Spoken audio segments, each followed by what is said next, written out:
Hawking bot.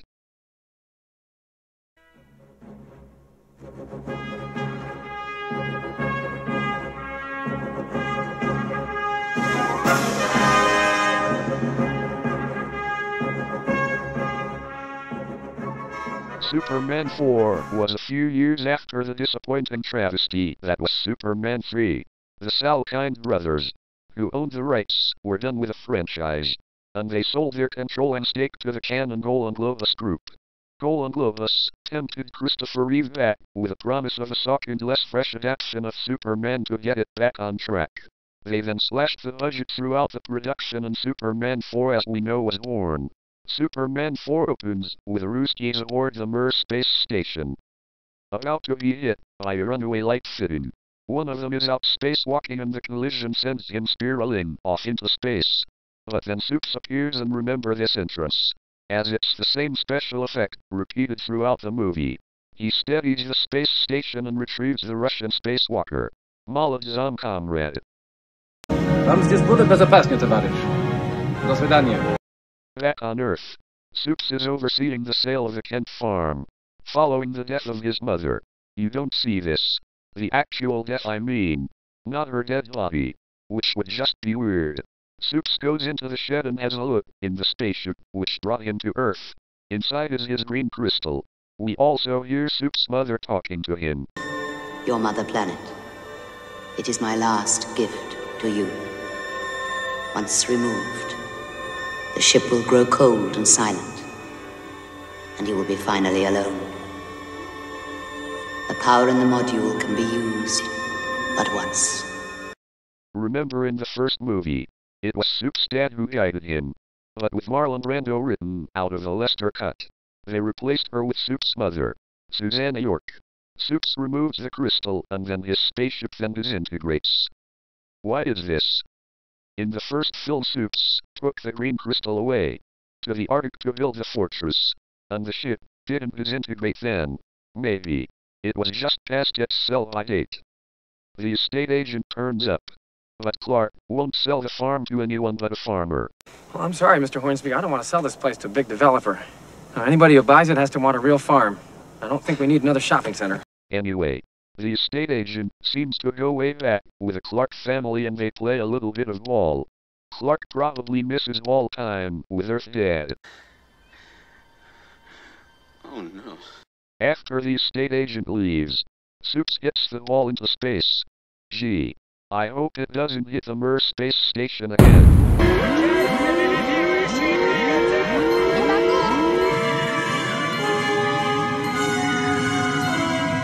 Meanwhile, we catch up with Lex Luthor, still doing hard time following Superman 2 in a quarry. A kid turns up claiming to be lost in a souped-up 50s car and persuades the guards to have a go in it. Big mistake. The kid is Lenny, Lex's nephew and a direct buffoon sidekick replacement for Otis. Maybe Ned Beatty was busy. Uncle Lex. Lenny, I've always considered you the Dutch elm disease in my family tree. But this time, nephew, you did fine. Back in Metropolis, Lois boards the tube to work. Clark turns up, but is too late. The driver then drops dead.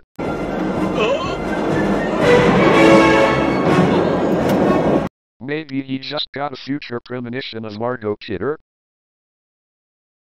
Supes then does a quick telephone booth change and goes after the train. Ah, that scene again. Supes shorts the track and brings the train to a stop. A bit too easily. I expect they wrote a special effect laden tunnel chase with Supes bringing the train to a stop by force. But the budget wouldn't allow it. So they settled for shorting the track with a boot. At the Daily Planet, it's that dude from Raw Deal, as a sleazy tabloid magnate called Rupert Murdoch. Sorry, I mean David Warfield, has taken over, with his attractive daughter Lacey, who should have went to Specsavers. They intend to take the planet down market to chase lurid headlines for more profit. Excuse me, Mr. Warfield, but the world isn't really on the brink. Isn't that headline irresponsible? Maybe, but it'll sell a hell of a lot of newspapers. Poor Perry White looks like he has dementia. Perry, it's a Superman movie. Mr. White, don't do anything rash. But that's the least of their worries, as the president comes on TV to announce, "We have no choice but to strive to be second to none in the nuclear arms race." Having watched the president's cryptic message on TV, a kid in a school makes a startling conclusion. I tell you who I'd write a letter to that would do some good. Who, Santa Claus? No, Superman. Back at the office, Lacey asks Lois if her and Clark are an item. Okay? Oh, you have a thing for him. For Clark? No. I don't know how to tell you this. I just don't think he'd be attracted to somebody like you. Don't be silly. All men like me. I'm very, very rich. Meanwhile, Lex and Lenny, disguised as American tourists, steal a bit of Superman's hair from a museum. Quite why Superman allowed a wealth of DNA information be so poorly guarded in a Perspex cabinet is anyone's guess. This Superman is nothing of the kind. I've discovered his weakness. Yes. Back at the office, and Lucy is doing her obvious best to seduce Clark. Her sexploits are interrupted by Lois, who brings Clark a letter from kid from the school earlier. I don't care if everybody thinks I'm a space cadet. Once you've destroyed all the nuclear missiles in the world, they'll see I was right. Superman can make sure we don't blow ourselves up quick and easy. Thanks a lot. I know you'll come through. Lacey sniffs a story so arranges for the kid to come to the planet and speak in front of the cameras, which David Warfield gets in on. Meanwhile, Perry finally works out he is in a Supes movie, and a really bad one at that, and resigns. Chief look different to you? He looks like my father used to look when he went to the bank to ask for a loan. Is Lois drunk? Supes goes back to the Fortress of Solitude for shit. That's right, I don't like using the toilet at work either. The one at home is much more snug. So he tries to get some advice from the Krypton elders about whether to step in and stop the nuclear arms race. Some overly plummy English stage levies just blurt dramatic lines at him. Betrayed, betrayed, betrayed. None the wiser about whether to step in on the nuclear problem. Lois pops around to see Supes at home. For no reason. Supes takes Lois outside and walks off the edge. I would too, if I ended up with this. Cue some really bad special effects as Supes and Lois fly around a load of random blue screens. Lois looks like a hunchback. How did they get from Metropolis to here? San Francisco? Is he going light speed? Snow? Where are they? Metropolis again? What is the geography in this world? The reason for this is so Supes can get some advice from Lois about what to do. I suppose this is like Rocky when Adrian tells him what to do. Supes does the rape kiss on Lois again to make her forget. All of this mind-wiping could make her into a drooling vegetable. Supes goes to see the kid that wrote the letter and goes to the UN to speak. I'm going to do what our governments have been unwilling or unable to do. Effective immediately, I'm going to rid our planet of all nuclear weapons.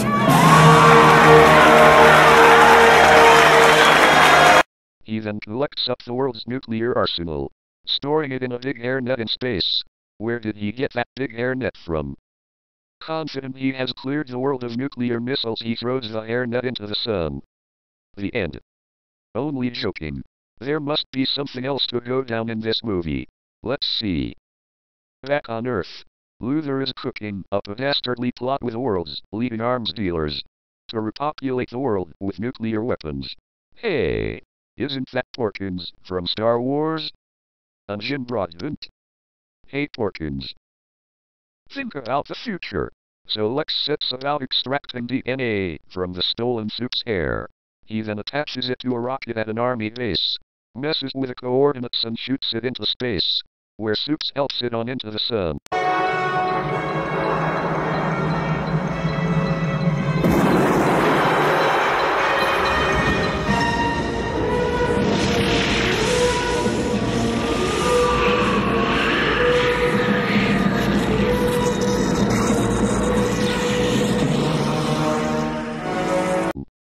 And the legend that is Nuclear Man is born. 2001 Space Odyssey style. Nice nails.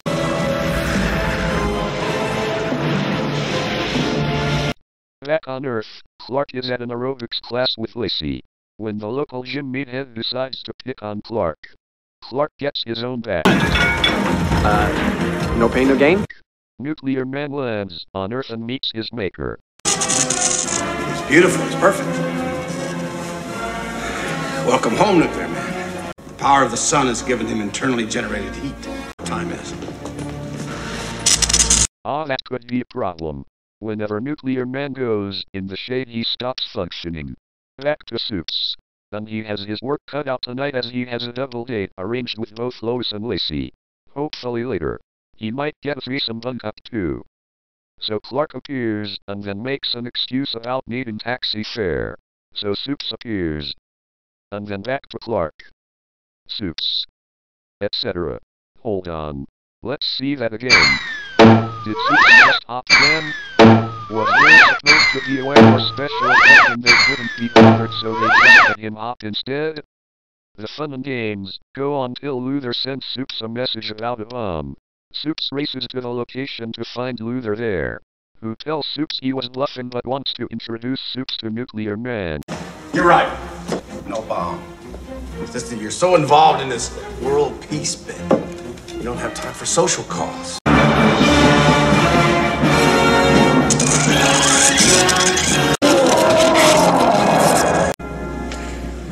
Parting is inevitable.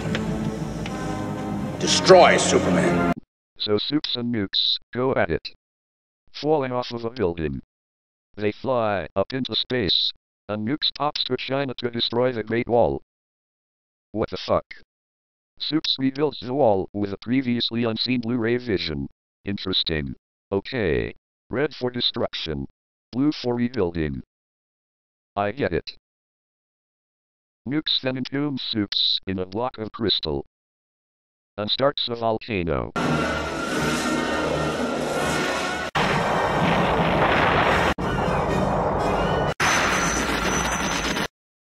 Supes shears the top of a mountain off and plugs it up. Is that lava? Or ketchup? He then uses his super breath to stop the lava before it hits a town. Grozzy Superman. Arrivederci. He then steals the Statue of Liberty and Supes retrieves it, but takes a claw to the back from Nuke's radioactive talons. His cloak falls off and ends up on the desk of David Warfield. Lois walks in disgusted and takes it back. Lacey finally tells Daddy what to do with his VHS copy of Raw Deal. Sure. Daddy? Yes, darling. Stuff! Lois goes to see Supes, who's suffering from a bad case of the radioactive flu. Well, everybody's saying that he's dead, but it can't be true. I just know it. I feel it in my heart. I think he just needs help. She leaves the cloak, just in case Supes pops by. Did the rape kiss not work properly? Does she remember? Oh, Lex, we're all very pleased at all the nuclear missiles and arms you've helped us sell. And we've decided to increase your commission. But I had another idea. Gentlemen, I've decided to assume control of the company. My first official act, of course, is to say, "You're fired!" Anyway, Clark takes a turn for the worse with a radiation sickness and ends up looking for that green crystal. Remember it from the start of the movie? That get out of jail free card? Anyway, with Supes gone, Nukes goes on the rampage in downtown Milton Keynopolis. The budget was so low on this film that they filmed most of the exterior scenes in Milton Keynes in the UK. Probably the only city that can lay claim to being the concrete jungle.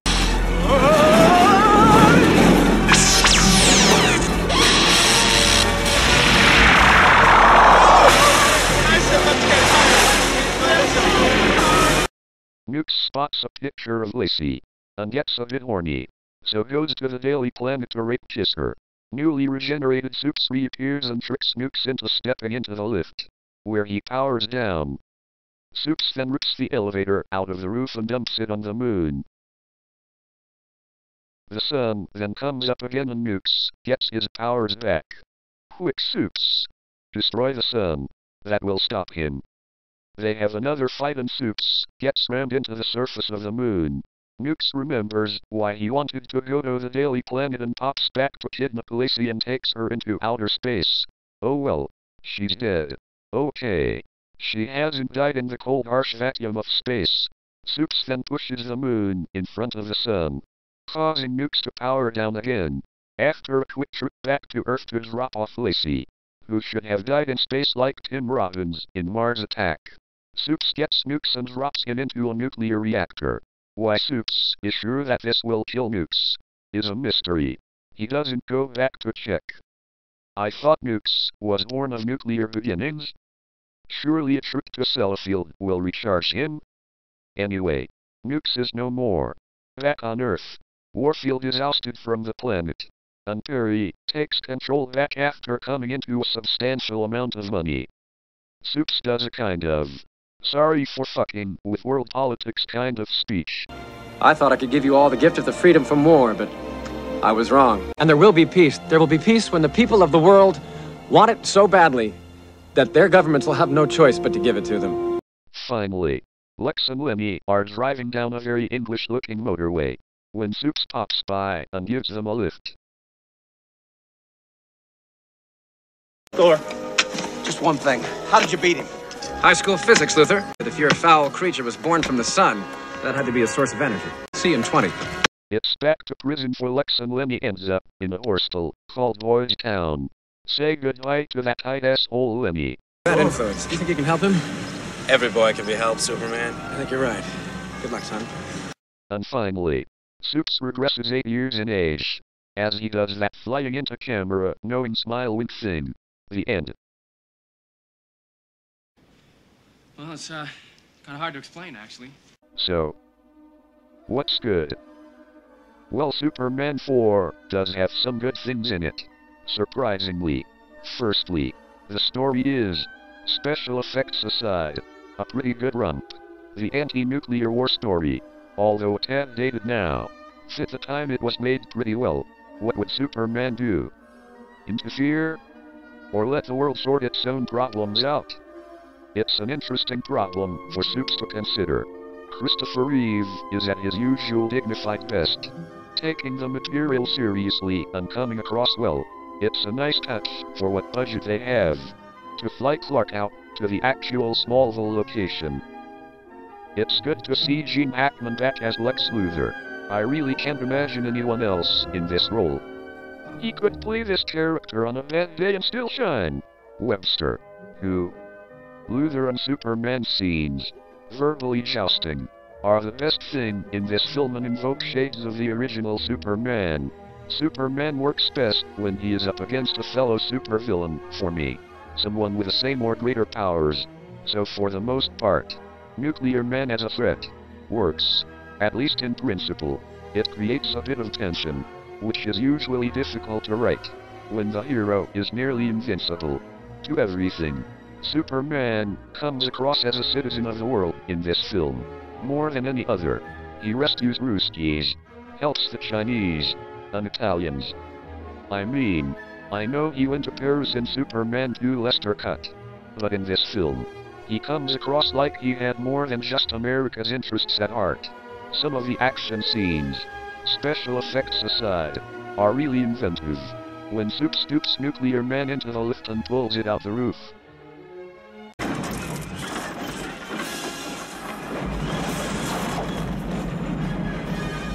Nuclear Man pounding Supes into the surface of the moon. Supes pushing the moon over the sun to incapacitate Nuclear Man.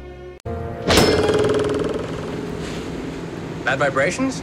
The first thing that hits you in the face about Supes 4 is the shoddy dramatic flying screen wipes for the titles, like the first 2 Supermans, but more low budget. Still, they are better than the slapstick.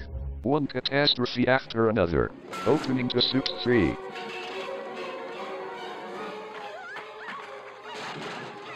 There's a lot of bad things here.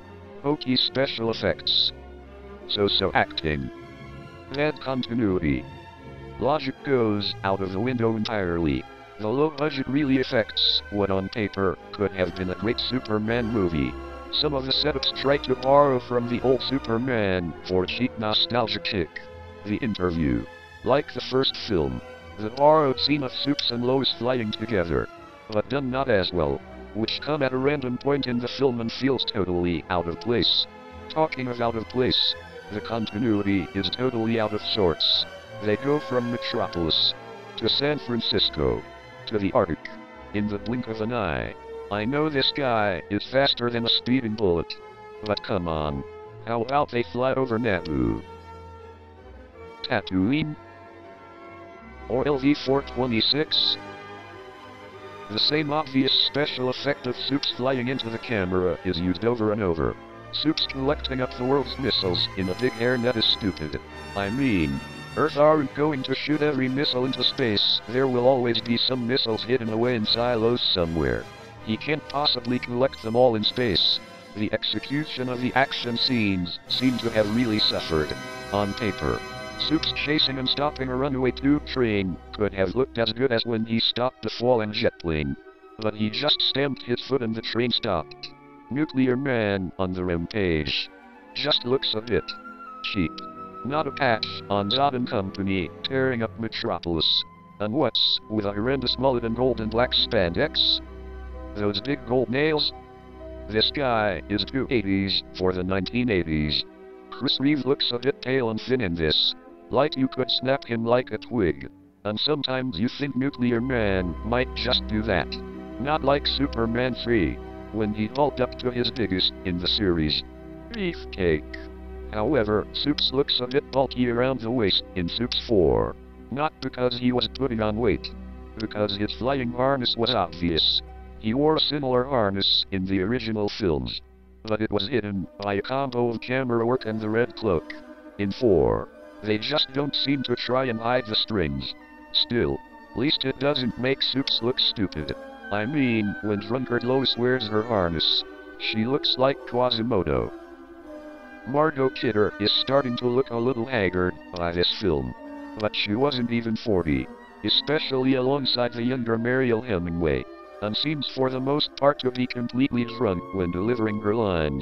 Looks like my father used to look when he went to the bank to ask for a loan. Maybe with a lack of budget. They paid her salary in hooch. This is my nephew, Lenny. He worships me. It's never confirmed what the point of Luthor's nephew Lenny is in this film. If it's to provide comic relief, he failed. He just spouts a lot of annoying lines in that kitsch-awful surf dude type way. The dude of steel. Boy, are you gonna get it! Poor Perry White looks like he has dementia, and I firmly believe he did not know he was starring in a Superman movie. Mr. White, don't do anything rash. There was a reported half-an-hour cut from this movie, which would have improved the film, you say. Well, not really. When you actually see one of the pivotal dropped scenes, the first incarnation of Nuclear Man, you understand why it never featured.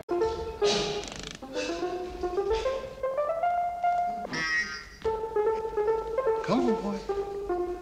Come on. What's with that awful music? Lacey Warfield in space. How can she survive being taken into space by Nuclear Man? Is she a superhero herself? Shouldn't she turn inside out and explode? Supes destroying Nuclear Man in the nuclear power station. Why did this kill him and not power him up more? I've spared no expense to make you feel right at home. Location work.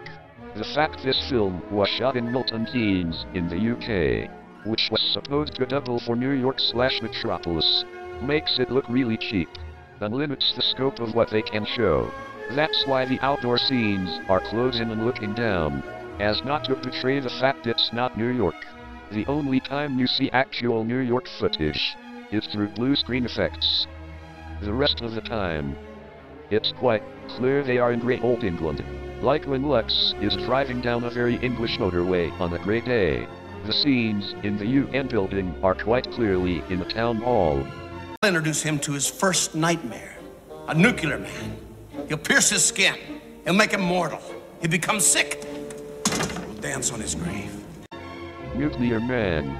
Mark Pillow does a pretty good turn as the fashionably challenged He-Man lookalike. He doesn't have any lines in the film, as Gene Hackman provides his voice, so he comes across with a bit of menace, even if his lines are just saying, "Destroy Superman now!" Over and over again. He is muscly and tanned, and even puts Reeve in the shade a bit. His big gold nails are just too gay though. I wouldn't want to scratch off of them though, especially if they make me look like this. But his fatal flaw of being solar powered is completely his undoing. I mean, they shot this in England where the sun never shines, so he should have not worked at all. Get to the point. Conclusion. Ultimately, on paper, Superman 4 sounds really good, and with a better budget, could have been a really good Superman movie. But the lack of money really shows in places. The dodgy English fill-in locations, the poor special effects, so acting, dumb logic. It just adds to a general underwhelming feel in this film. The majority of criticism needs to be leveled at Can and Lopez, who believed they could fool us with a movie trading on the Superman name. They promised Reeve a directing credit on Superman 5 if he appeared and if 4 did well. He even said in his autobiography he knew he was making a big pile of shit. But it was always destined to fail on a shoestring budget. It doesn't feel like Superman. It feels like Supergirl. It's Chris Reeve and Gene Hackman I feel sorry for, who still shine, despite the odds against them, and it is sad that their last on-screen appearance together is in Superman 4.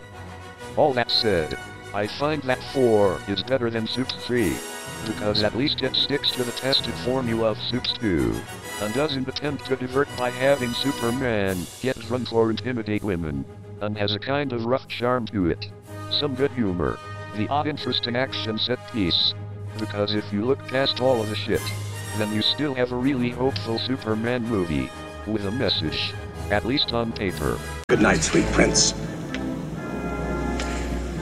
Parting is inevitable. Come on, big boy.